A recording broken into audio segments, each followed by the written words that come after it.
Hey guys, welcome to Earth Angel Restorative Therapy and Healing. This is Bella here, and I'm here for episode number 6 of my podcast. So, podcast episode number 6. And I've decided that I'm going to also video record these episodes so that I can place them on YouTube.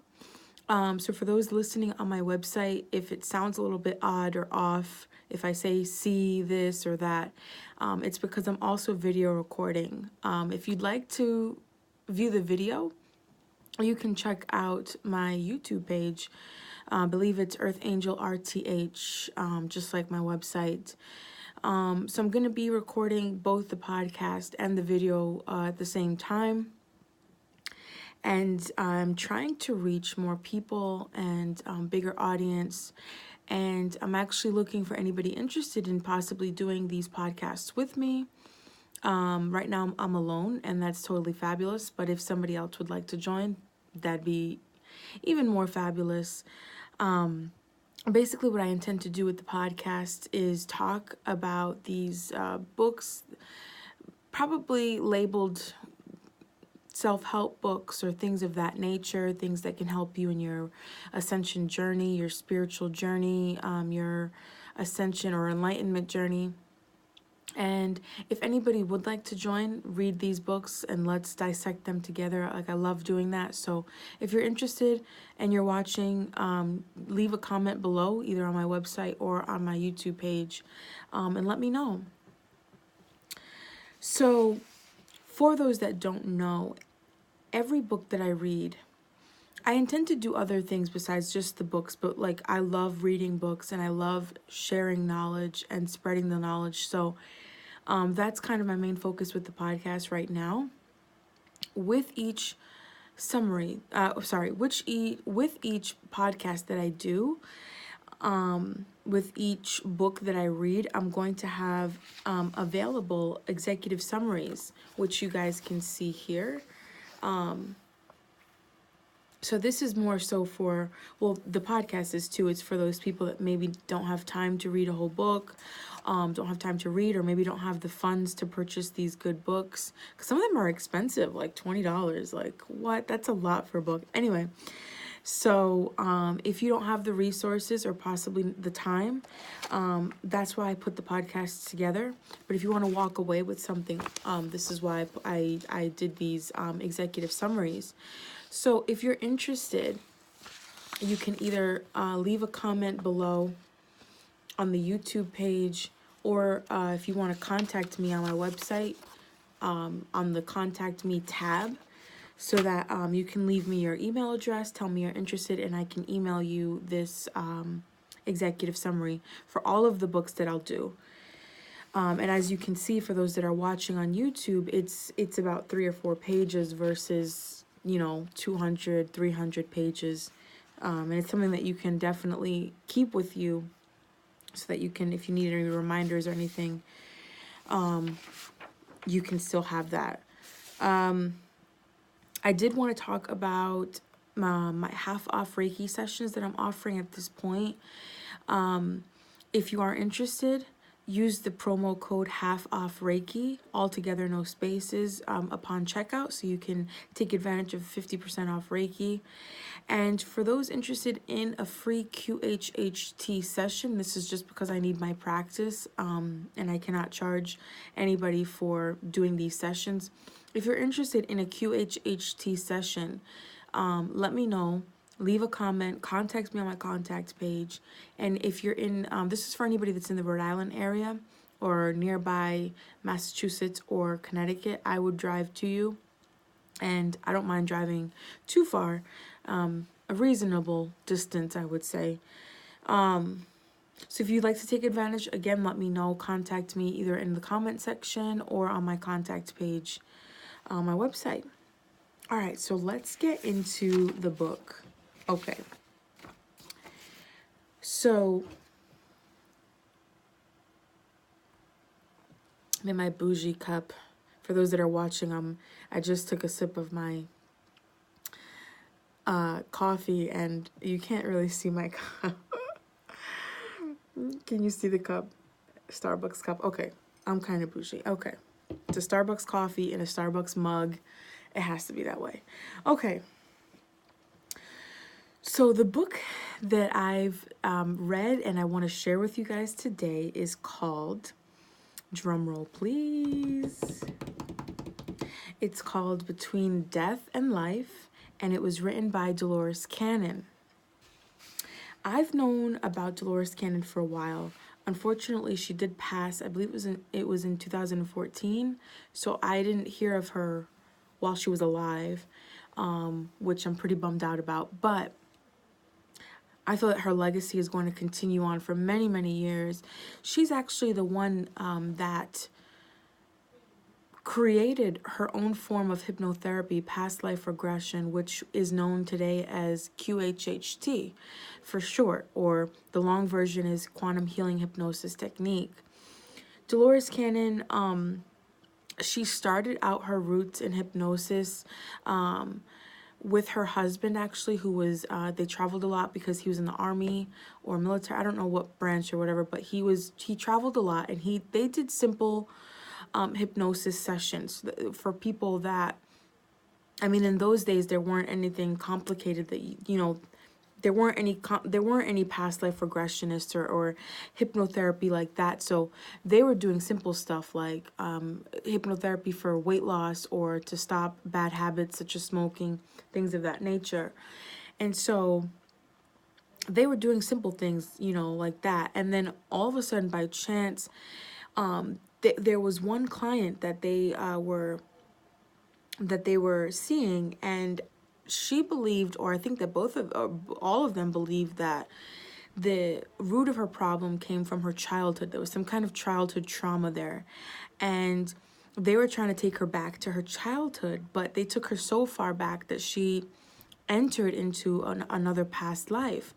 And so this was in the 1960s, and what she regressed to was a 1920s flapper girl, and she wasn't that old to have been alive and alive during the 1920s. So they stumbled upon this, and they were like, holy crap, what do we do? And actually that's documented. That whole client and those experiences were documented in her other book, 5 Lives Remembered, which I did read, and it's awesome. If you want to know how Dolores Cannon got started in her QHHT hypnotherapy, past life regression stuff. So they were like, wow, what do we do? Like, this stuff isn't really accepted. There's not a lot of books written. It's a topic that is very exclusive and people aren't open to it. What do we do? Meanwhile, they kept meeting with her to see like how much information they can get. And unfortunately, her husband, Johnny, was in a car accident which left him paralyzed. So she had to drop the hypnosis and hypnotherapy. She had to drop it for many years, I think close to 20 years, actually. And then once she was able to, she picked it back up, and she was able to create and perfect and create her own method of past life hypnotherapy sessions that took clients in the deepest possible somnambulistic state, which is a trance state.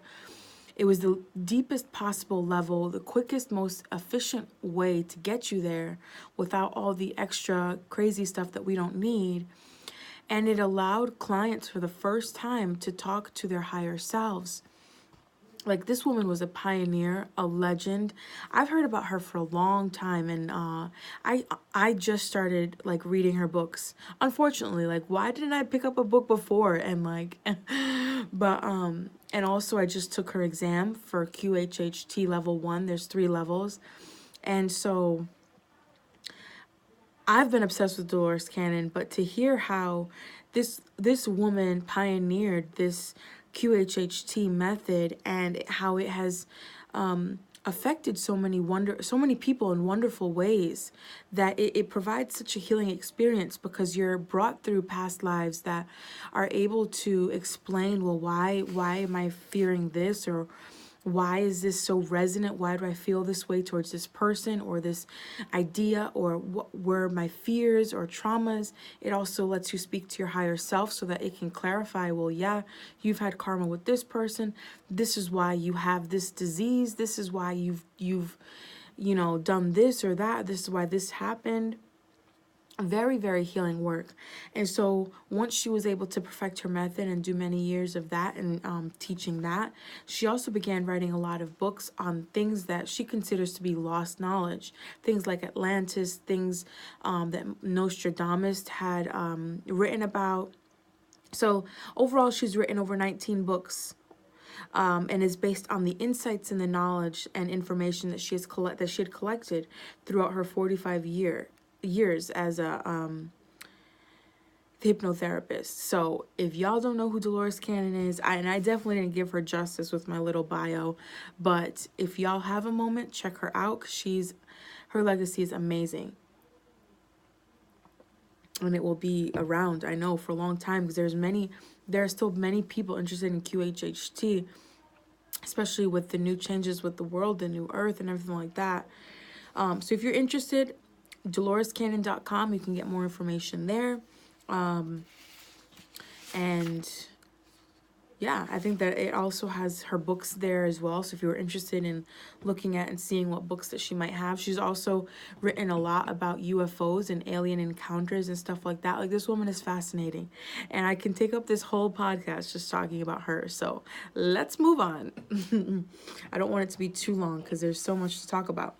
Okay, so she opens up the book with what's called, well, before I get into the chapters, I want to say that I think that the book again is called Between Death and Life.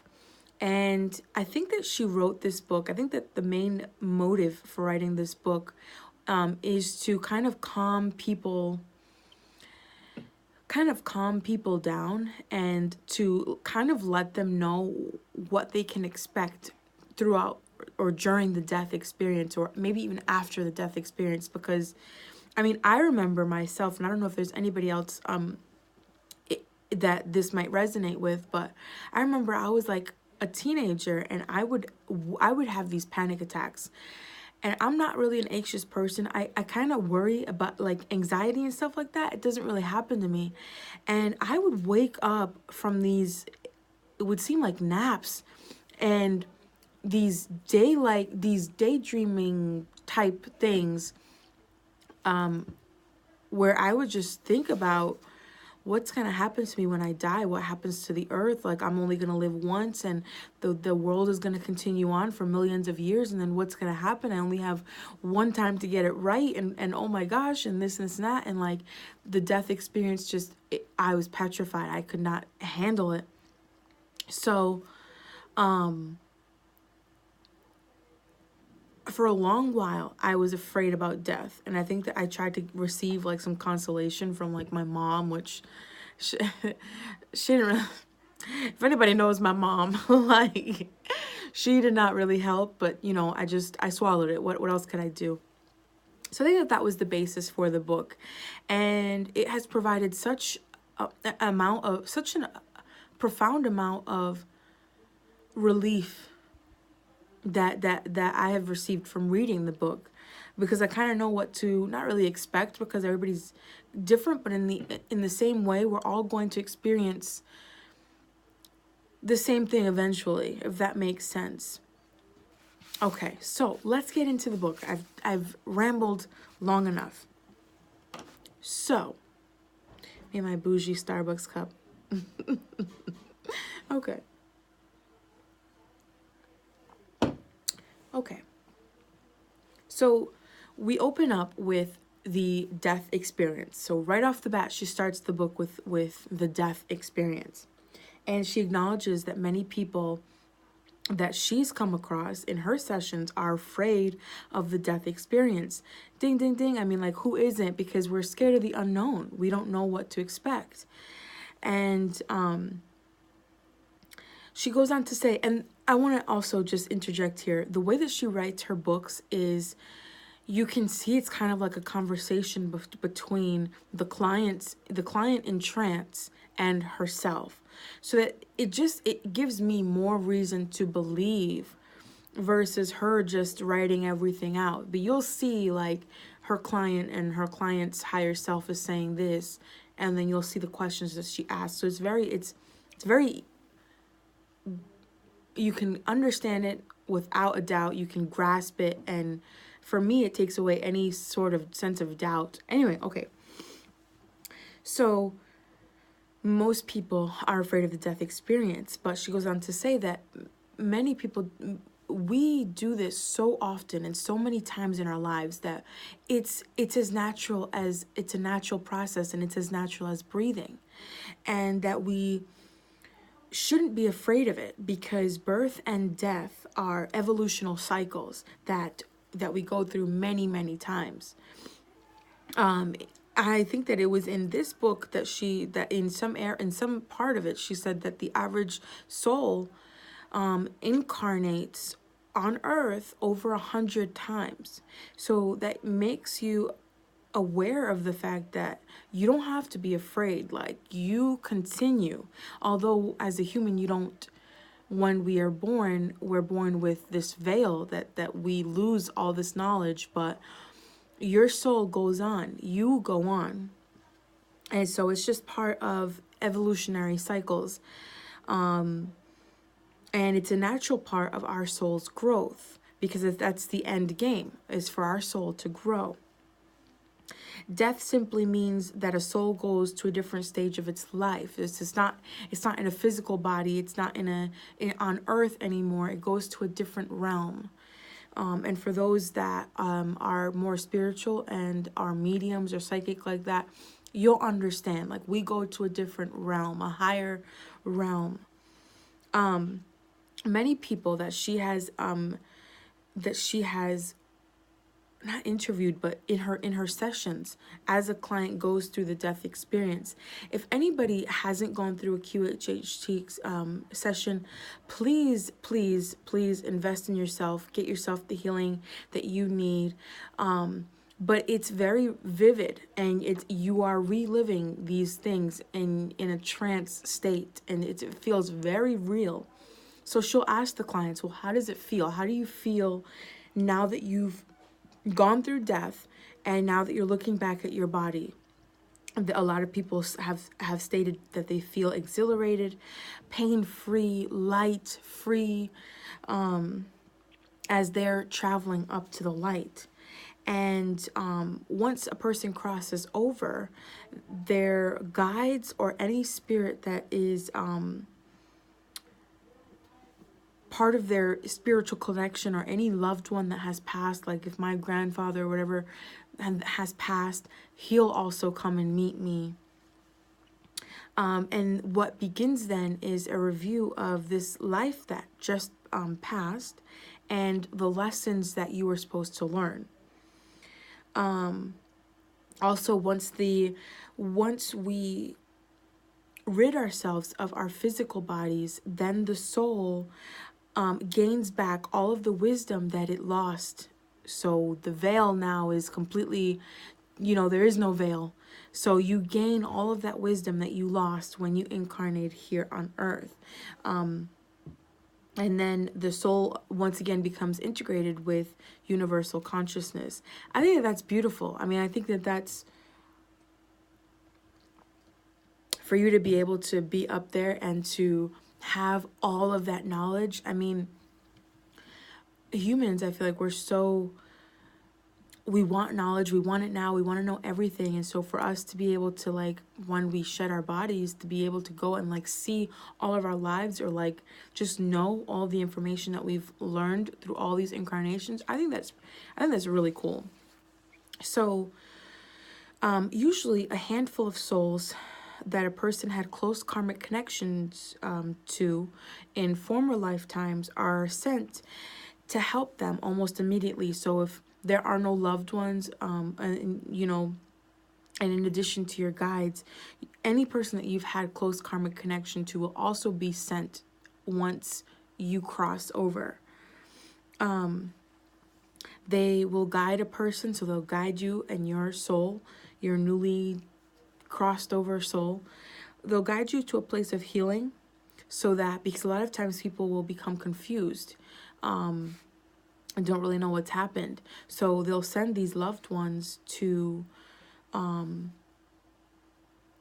bring you to a place of healing so that you can understand what's going on, so that you can lose your confusion and understand that you've died, that you've crossed over. They will also help guide you to wherever you need to go, and what you need to do next at that next stage in your life. There's what's called a resting place, and I think that this is also sometimes called the hospital, but there's what's called a resting place, and it's a special place for damaged souls to go and rest and restore themselves before they can enter the company of other souls. So a lot of times I've heard that this I've heard through like church and stuff, that a lot of times if people commit suicide or die in really horrific, tragic events, they need to heal. They need to rest, and they cannot be around other souls. They need to take care of themselves first. And this is what I've heard it called, the hospital. But I think that this is what's called the resting place, that spirits call the resting place. So then after that, the spirit goes to a place of learning, like a place of learning to understand what it needs to do. So after it learns after it reviews the life that it had just passed, it goes on to reviewing what it needs to do for its next incarnation on earth, or its next stage in the soul's journey. And also during that review, you're speaking to spiritual masters and any higher up beings that are assisting you on your journey. There's a note in here about near-death experiences, and near-death experiences refers to any event that people remember when they've literally passed away, like they flatline and crossed the threshold to the other side, but have been brought back into this world. And Dolores' clients have said, like Spirit has said, sometimes there's a choice, like it's an individual's choice whether they want to stay in the spiritual realm or return back to the earth plane. And so in that situation, if a person doesn't know what to do, if it's thinking about staying in the spiritual realm, the individual's spiritual counsel will explain how their death will affect the loved ones that they'll leave behind. Like, how will their lives progress if you do not come back at this point, which I think is pretty freaking cool. And as well as their own, so the person that had the near-death experience, they'll explain how dying in that moment will affect their own spiritual advancement, their own spiritual evolvement, and how it will affect the lessons that soul has. A lot of times when souls return back to their body, it means that it's not their time yet, that they still have a lot of things that they need to do. But a lot of times when people have gone through these near-death experiences, they aren't afraid anymore. They're not afraid of the unknown because they've gone through that. There was one specific instance where Dolores Cannon mentions a client called Meg, which I don't even know if that's her real name, but a client called Meg who described her near-death experience and the fact that she did not want to come back. But I think that she was she felt a lot of guilt for how her family would be affected, and so she decided to come back. And I think that it led to a lot of I don't know, maybe like resentment because she was like feeling some type of way for the rest of her life. Like, I want to go back. Like, I know what it feels like. It feels free and wonderful, and it's so loving. It's such a great energy, and I chose to come back. I think that she held on to that, and it's one of those instances where you're so affected that you don't even want to be here anymore. I think that's pretty. I think that's intense to have that on your conscious, to know what it's like, and to feel maybe guilt that you would have burdened those around you. I don't know, but this person, Meg, wanted to go back as soon as she came back. She wanted to go back to spirit world as soon as she came back to her body, which is interesting. So, all right. So next, she talks about the fact that there are what's called the schools in the spiritual realm. So up there in the spiritual realm, there are various levels or planes of existence that exist, and where you are, it is dependent on how spiritually evolved your soul is. And so on many different planes, there are these schools of knowledge where many lessons are learned to help souls grow and expand. At these schools, spirits evaluate the problems they faced on earth. So they're reviewing their lives, and and how to deal with human nature. So how can they have dealt with it better? What could I have done? How could I have maybe handled my emotions, or maybe just human nature in a better way? So they're there learning lessons on how to handle their lessons, if that makes sense. The souls then also learn what lessons need to be learned and any karma that needs to be dealt with for their next incarnation. So at these schools, they learn, what were my lessons from this previous incarnation? Did I handle it well? How could I have handled it a little bit better? In addition to any lessons and any karma that needs to be learned and integrated for any next incarnation that they have. Each class, and it's so cool how they described these classes. Like, for these schools, they described, like, pretty much, we all know it's in the spiritual realm, it's all energy. So like, there's nothing really solid or physical as in the physical world, but it's all in your mind. Like, your mind creates what you see up there. And so it was so fascinating how Spirit was explaining these like columns and these nice ornate like wall decorations, describing these schools. It's worth it to read the book if you have the time, so that you can see how these spirits explain what it looks like up there and stuff. It was really fascinating. So each class, going back, each class has several instructors, which are called masters. I think these are like, obviously they're more spiritually advanced spirits. So these masters could be ascended masters, possibly, although they didn't say ascended masters, they just said masters. And these masters assist any soul that needs help at that point in their journey. The souls that go through these schools learn a great deal. They learn a lot more than they, already know. And so these schools really help you. It's like they help you learn the information and also help you try to learn how to utilize it when you're incarnated here on Earth. All right. So, sorry, I'm just flipping through my pages. Okay. In addition to the schools of knowledge, there was an area that the spirits had described where it was a temple of wisdom. So they named the Temple of Wisdom, but within the Temple of Wisdom, there were different departments inside, which is the Temple of Healing, the Tapestry Room, and the Library, which is also sometimes called the Temple of the Wisdom. So, again, if you want to hear how these spirits describe these rooms and these places, it's really beautiful. So if you have the time, definitely check the book out, so that you can hear how these things are described. But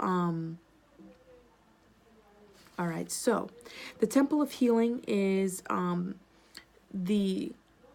place for those souls that have been very ill for a very long time in the physical body. They're taken there to the place, the Temple of Healing, so that their spiritual bodies can be rejuvenated and healed, especially if they have suffered immensely through some kind of long disease that, you know, took its course over a long period of time, or an accident like suddenly. The tapestry room, so cool. Tapestry room is where the oneness of humanity is represented. It's really beautiful how they describe this, and how they visualize. They made you see what they were seeing. It's so cool. But basically, this is where, so imagine looking up at this tapestry, this wall, and it's several hundred feet high and miles long. And so one thread represents a human life. So all of the threads on this tapestry of human life, they're connected, and you can see how they're all connected.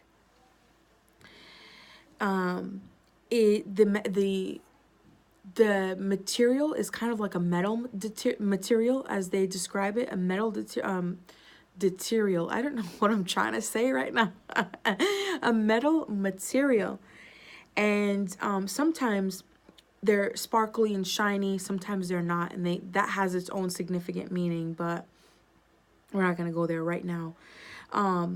But each individual thread represents a life, a human life. And you can see how everything is interacted with each other. How beautiful is that? Like, that's awesome. I wish I could see that.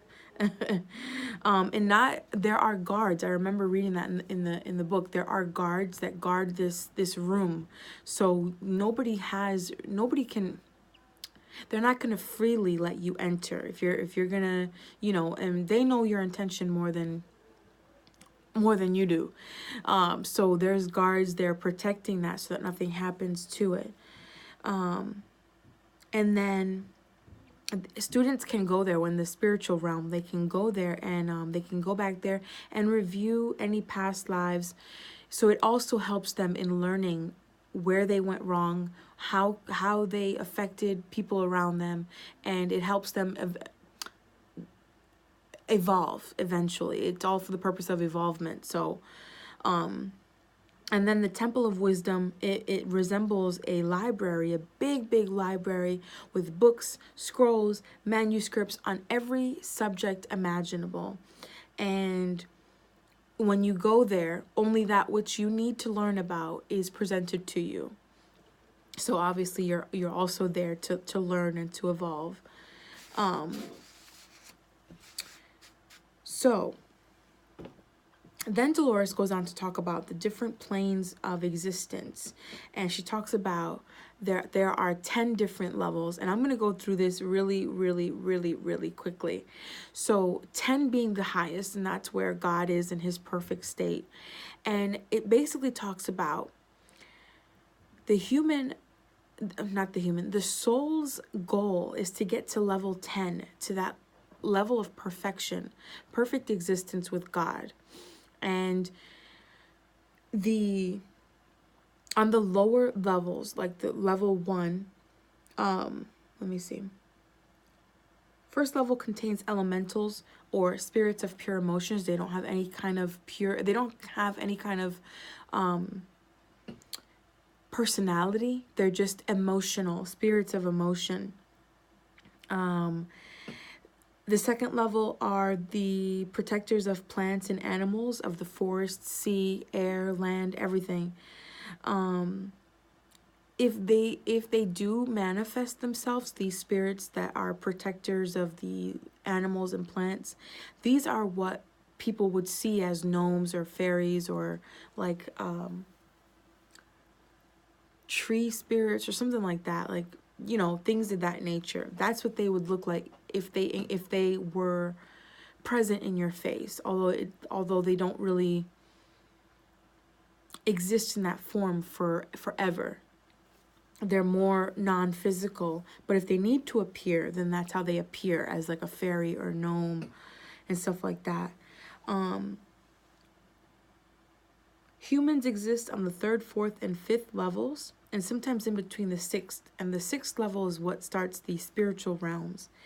And the 3rd and 4th level humans have, these are like the people that have like no kind of conscience. They're like the socio-psychopaths that just go about killing people. They don't care about their consequences. They have no morality, no conscience. They don't care about their consequences. So they're not spiritually evolved. And then sometimes you can live in between the 6th realm. These are for people that are more spiritually advanced and can connect in trance or meditation. These are the psychic mediums and stuff of that nature. So the 6th level is the spiritual realm, is where you go once you're crossed over. 7th level are where the many schools of knowledge and thought are. And this is where you acquire all the wisdom, or much wisdom, I should say. And the grand spiritual masters occupy the 8th and the 9th level. And then level 10, we have God, the state of perfect existence. That was really fast, I know, and I'm sorry. But I'm realizing I have a lot more to talk about, and I don't want this to be so terribly long. Next, she talks about so-called bad lives. And this states that through its many incarnations, a soul has many good and so-called bad lives or lifetimes that are filled with a lot of conflict and turmoil. And those experiences of that lifetime that you consider to be good or bad, that is what is needed at that precise moment in time, in that lifetime. That is what's needed to help your spirit evolve to get to the next level. The lesson is the fruit of the lifetime, and it assists in the ascension of the soul. So that's why it's always important to, even if you are going through a lot of turmoil and conflict, always try to get to the root, the lesson. What are you supposed to be learning, so that you're not, tied down by all of this stuff. There's a lot of blame that happens when people experience bad things, and a lot of times humans most times blame God, why me, this and this and that. But God isn't sitting up there on his chair and is reviewing people's actions and are saying, well, listen, Jane Doe, you did X, Y, and Z, so now you deserve this because you screwed up. All of these things that happen to us, for the most part, we've signed up to go through an experience before incarnating. So these are lessons that we chose to learn. A lot of times we chose how we're going to be learning it. And there is no God that's saying, well, based on your actions, you're being judged and this is why you're going through this bad time. These experiences we chose for ourselves. Learn the lesson so that you can elevate yourself from all that negativity. And you also have the help of your guides. Every single human being has a spiritual guide, which is usually somebody that you've had a close bond with. It could be karmic, it could be family, it could be things of that nature. They are present from the day a person is born until they cross over. These guides are assistants to you. They're not, nothing can impede or affect your free will as a human. These guides are here just to guide. Just to guide you. And the relationship between you and your guide should be viewed more as a partnership, nothing to really fear, because humans are ultimately the masters of their own lives, and nobody can interfere with your free will. They're there to always assist you, and all that's needed for you is just to simply ask for your guide's assistance. And they will help. They will help you learn what you need to learn and help you get you to where you need to get to. All that's needed, again, is for you to just ask. Ask them, and they will be there. Then Dolores talks about God and Jesus. God is described as this huge energy force, an invisible structure holding everything together. And they say that God is pretty much the sum of all that is. Everything that we are, the sum total of every single creation, physical, non-physical, everything. The sum of all of that is equal to God. God is all. God is not one, God is all. And every soul is an individual piece of God. And collectively, all souls and everything make up God. All universes together makes up God. Then it describes that Jesus was a representative of God. He was from a higher spiritual dimension than many humans that had incarnated. He was on a higher spiritual realm, one where not many humans had incarnated from previous to him. Now, since him, there have been a lot more, such as Buddha and things like that. These highly evolved, enlightened beings where they're just like born knowing. But Jesus came from a higher spiritual dimension than we were used to as humans back then. He was on a plane spiritually close, really, really close to God. So I want to say he was probably the 8th or 9th dimension where there are only like the ascended masters. Many common and accepted beliefs are harmful to the true understanding of Jesus, and that's obviously due to the Bible and religion and modern day religion brainwashing a lot of people. Because mind you, in Jesus's time there was no Christianity. In Jesus's time there was no Bible. So a lot of the messages that he stood for and things of that nature were misconstrued to control humans. And clinging to these outdated beliefs and what he represented and things like that, it's actually going to stunt your growth. It's not going to make you evolve and ascend as you should.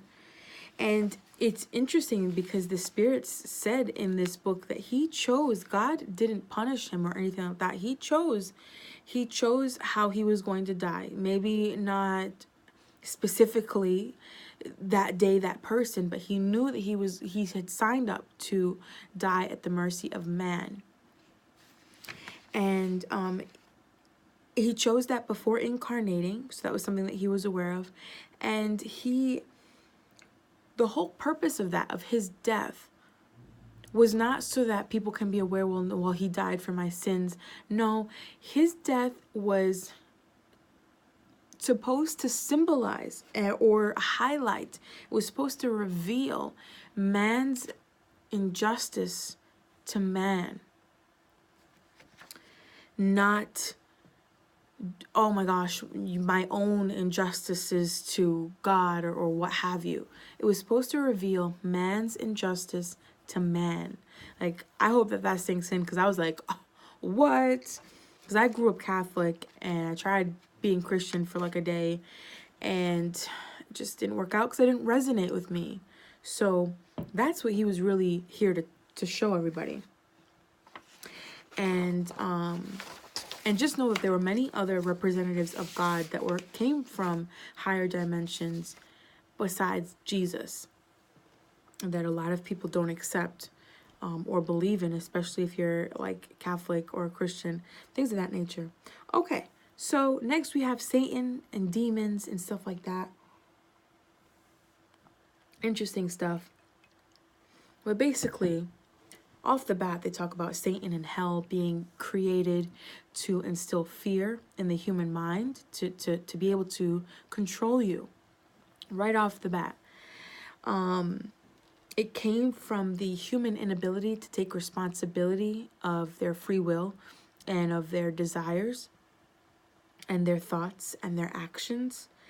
And if you believe, as I said earlier, what you believe in, because there's nothing physical that exists in the spiritual realm, but what you see is everything that you conjure up in your mind. So your reality in the spiritual world is created first in your mind, which we're taught here now.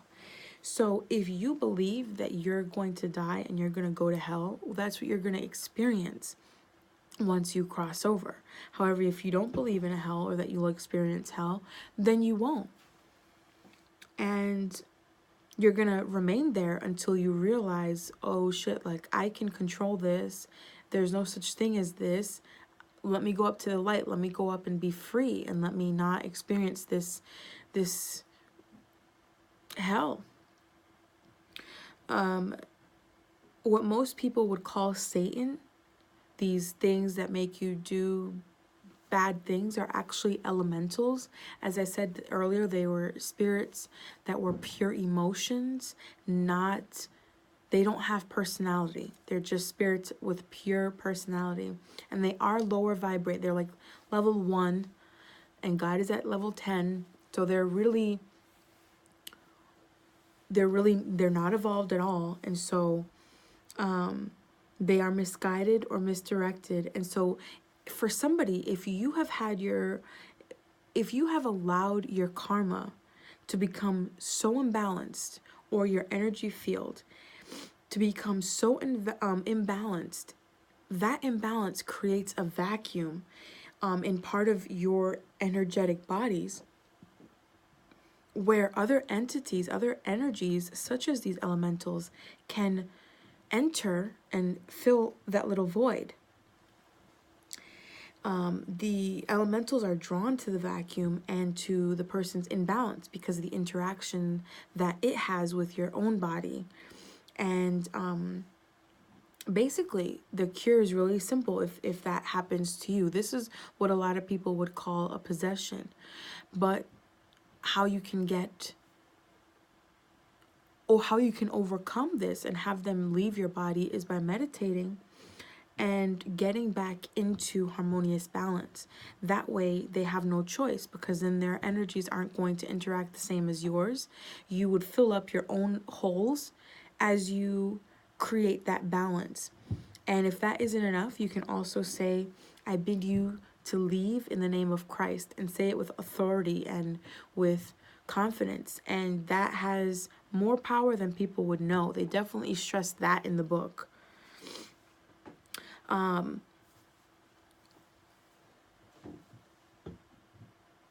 Next, Dolores talks about there being a difference between ghosts and poltergeists. Poltergeists are those beings that manipulate physical objects around them, and they do it to scare you, but they do it to either they want attention, and them getting your attention is either going to amuse them, and just simply that's what they're doing it for amusement, or it'll like stroke their ego in a way. So sometimes they're very aware of the consequences of their actions. Ghosts, however, aren't aware of their consequences, and they're very literally they're trapped on the earthly plane. All they can see around them is what they're doing. So like if you see a spirit that's kind of like, I don't know why I'm thinking of one that's like digging or mining or something like that, that's all that they're aware of. They can't see anything else. That's why a lot of times it's hard for them to go up to the light, because they're in their own space. They can't see anything else. So I thought that was pretty cool too, that a lot of times these spirits are trapped in their own doings and they can't find a release. But they don't intend to do harm or something like that, because they don't really know what, they just don't know what they're doing. They don't know that they're not a ghost. They don't know that they are a ghost and they're supposed to be in the spiritual realm, but they're not. Sometimes they don't even see physical people. Sometimes they just see their own energy and only see themselves doing what they're doing. All right, so after she talks about ghosts and poltergeists, she talks about planning and preparation. So throughout the cycle of lives, connections between certain groups of people appear again and again. These are people who you have strong karmic connections to. And so this same group, they don't part, and you incarnate together and you switch off roles. So in one life, if I have 5 people, one could be me, one could be my daughter, one could be my mom, one could be my husband, and one could be my sister. And the next life, they will all change roles, but they'll all find a way to be together. It's very rare that they're all in the spiritual realm together, but if they are, those meetings that happen, if all of these entities in this group of karmic connection groups, if they do have a chance to meet before any of them incarnate, those meetings are very, very, very powerful, and they can work on a lot of karma before incarnating. So those meetings do happen, and they prove to be very beneficial, but they don't happen that often, because it's not always that every entity in that spiritual group is in the spiritual realm at the same time. Next, there's the General Council, and there are different types of councils, but this one is called the General Council. And the spirits in the General Council focus on global events and not necessarily on individual people. They evaluate how individual or group karma will affect the bigger picture of humanity, like humanity's karma, our collective karma. They try to minimize negative situations such as war and stuff like that, so that there's minimal effect to human free will. They also discuss the influence that souls have on planet Earth and any future influence humans will have in the grand scheme of things, and how the Earth will evolve and things of that nature. These souls that are in the General Council reflect on karmic patterns within this universe and how everybody's karma has interacted with this pattern, and what path everybody needs to take in order to follow the path of enlightenment, in order for us to all attain enlightenment. Also, fun fact, every universe has a General Council, but I guess this General Council deals with planet Earth as a whole, and it deals with our karma and trying to minimize negative events that would take away our free will, such as wars and things of that nature. Imprinting is the ability to live thousands and thousands of lives on a planet while actually never incarnating there before. So spirits have the ability to withdraw information from the Akashic records and imprint this information into their soul. For example, there are a lot of new souls that incarnate here without ever having stepped foot in or on Earth. And the reason that this happens is because if a soul didn't have these imprints and it's new, it's the first time that they've incarnated here on Earth, they would not know they wouldn't know how to act. They would be totally lost. They wouldn't understand customs, religions, social customs, cultural customs. They wouldn't understand religion, politics, how to act in social environments. They wouldn't. They would not survive. So that is the reason why souls get imprinted. Not all souls will get imprinted, and also even if you have incarnated here, it doesn't mean that even if you have incarnated here on earth, it still doesn't mean that some of your past lives weren't imprinted. So if you take a QHHT session, you'd never know if your past life was your past life or an imprint. And it doesn't really matter, because it will show you exactly what you need to know at that point. So I mean, that's irrelevant, but I thought that was pretty cool. So basically, they get imprinted because they would be these souls that have never incarnated here before. They'd be totally incapacitated if that didn't happen. So this information, it goes to show that humans rely on their subconscious mind and their subconscious memory, and what's stored there more than when we realize. These imprints are chosen also before incarnation. So before incarnating, you will choose, you along with your masters and your council will choose what to imprint. And it's determined by the goals and the lessons that you have to learn in this new incarnation. Similar to near-death experiences, or that topic, what's referred to as a walk-in is when pretty much if you've taken on more karma than you can bear, and your soul is really wanting to cross over, but you haven't, it's not your time to go, there's going to be a soul exchange where a new soul, it's going to appear to be like a near-death experience, but instead of your original old soul to come back to the body, it's going to be a new spirit. So also, I thought this was pretty cool, where with each newborn, the soul has the option of entering the body, this newborn body, while it's still in the womb, and go through the childhood experience, the childbirthing experience, or it can remain outside of the body, watching in close proximity, and just watch as the baby comes out of the womb. So if they do go inside the womb, they have free choice to go up into the spiritual realm, and back down into the womb before it's born. I thought that was pretty cool.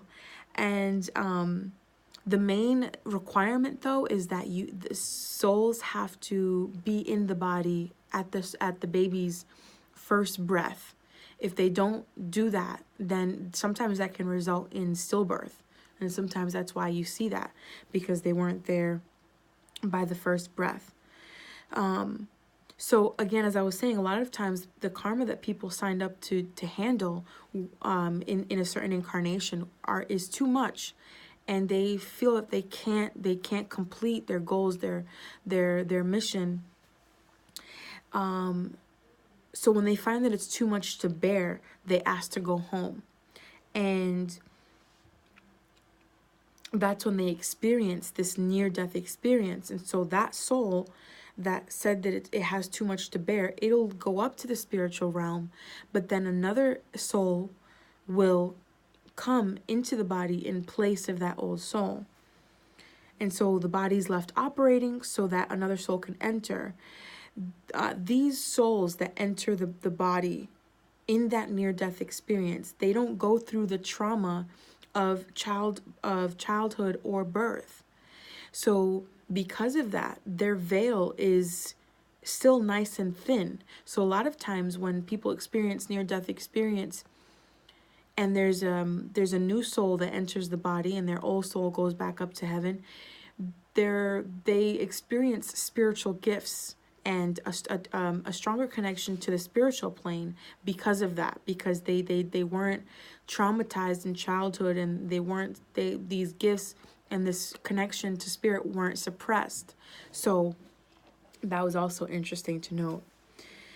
And then finally, Dolores talks about the return trips. So before entering the physical life, a spirit has many meetings with its masters, with its council, with its teachers, and other souls to discuss its individual and its group karma that it's going to work out, along with the life lessons that it's going to be learning. Spirits also check out the families that they're considering to be born into that will help them achieve the lessons that they're supposed to be learning.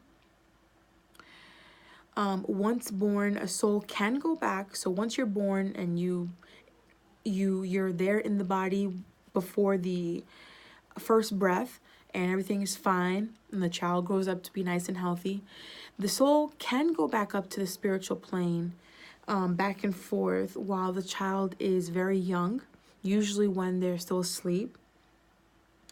But it stops at a certain point. I think the age was like 2 years old or something like that.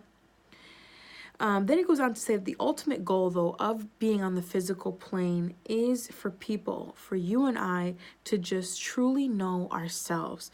That's the end game. Learn our lessons, but we're going to learn our lessons once we know who we are. You're going to be offered many lessons. You're going to be you're going to be experiencing or going through many tough lessons, which will ultimately challenge you to know who you are. So these lessons are put into place so that you can know who you are. And oftentimes the challenges will be painful. They will be hurtful. But in those times of distress and in those times of urgency, it's super important to remember that you and we all individually chose what we will experience here on earth so that we can learn our lessons. We sat and chose which way we were going to learn our lessons, which parents we were going to be born to. We chose all of that before incarnating here. And with that, don't let yourself go into this negative warp hole that just pulls you down, drags you down and down and down and further away from who you are. Know that you are the master of your own fate. You're a master of your own destiny, master of your own life. You chose the lessons before coming here. It wasn't God. It wasn't any other being. You chose it. And the goal is to learn the lessons so that you can learn who you are, because that is the end goal. That is what we're here to do. And you are in complete control. You have 100% free will. You are in control of your decision making. And again, it's all done so that you may learn who you are at the end of the day. A spiritual, divine being worthy of every good thing, good and amazing thing that is known to us humans. And believe that, know that. If you're going through something tough, spend time with yourself, connecting with your heart, because that's where you'll learn these answers. So it was an awesome read. It's a lot of material. It's a lot of things that it may be out there for you. And for those that are spiritual and don't know this, I mean, it's such cool knowledge to learn. And again, it's my goal to read these books that are labeled self-help or things of that nature, so that we can all learn and grow and ascend and become enlightened all together. So if you've enjoyed this, let me know. Comment below. If you'd like the executive summary, let me know. Contact me on my contact page and you can have one of these. It was a pleasure as always. I truly enjoyed doing this. And I will catch you on the next episode. Later, guys. Bye.